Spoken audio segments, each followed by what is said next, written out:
Welcome to the Global Pulse, a short video series where our experts break down a trending topic in international business and why it matters to you. The legal framework around pay equity is really fast changing. And when we analyze, what does the updated legal code look like? There are really three trends that pop up. The first trend is that we are moving away from equal pay for equal work. So that has been the standard on the legal books here in the US as well as in Europe since the middle of the last century. I think it's fair to say that it did not have much bite. So increasingly what we observe is either that's being updated to equal pay for substantially similar work, and then often the legal code defines, what constitutes substantially similar work. And the goal there is to broaden out whom we compare to whom.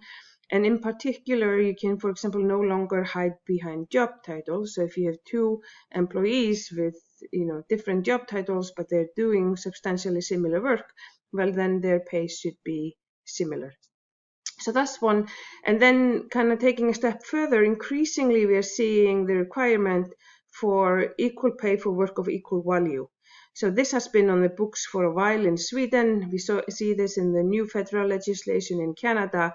And the idea here is that if you are running an organization, you have two employees that bring the same value to the organization, then there shouldn't be systematic differences in pay.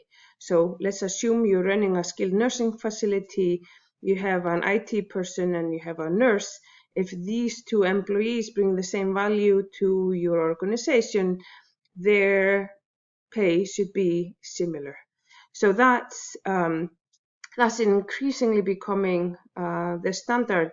And in many cases, especially in Canada, is motivated by the fact that they want to correct for the systematic underpayment of female-dominated job roles, such as nursing.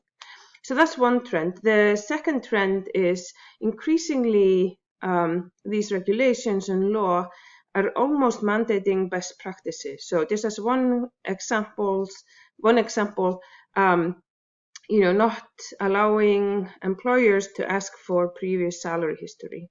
So, at my last count, that is now forbidden in, for example, 20 states in some form in the US. So 20 states in the US forbids you, at least for some set of employees, to ask for the prior salary. So the idea here is if somebody starts slow, perhaps because of discrimination, that they don't carry the underpayment with them throughout their careers. So that's just one example.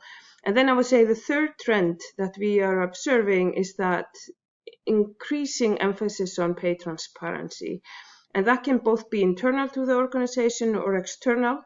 The most famous example probably is the UK legislation that requires all organizations to measure their gender pay gap, so just the difference in average pay between men and women, and then publicly declare it or report it. But many of the trends are also look at internal transparency, so giving employees information about their pay bands, even giving information about where they stand within the pay bands. In Germany, employees have the right to get summary statistics about their most similar employees, colleagues, etc. So with all of these trends happening, it raises the question, what should organizations be doing?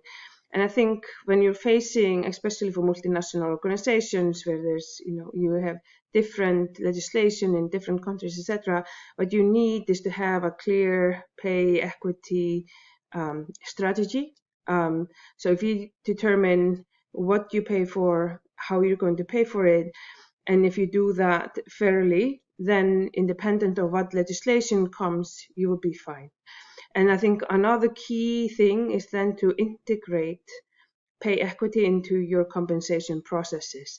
So if you think about pay equity as an annual, auditing exercise, so then you audit, you find some problems, you fix them, and then you don't think about it for 12 months.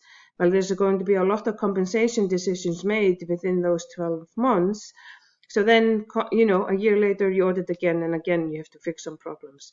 So we need to move away from equal pay being an auditing exercise, and start thinking about it as integrated into our compensation decisions. So whether that's in hiring, whether that's in promotion, if we make good unbiased decisions throughout the year, then there will be no surprises in the auditing.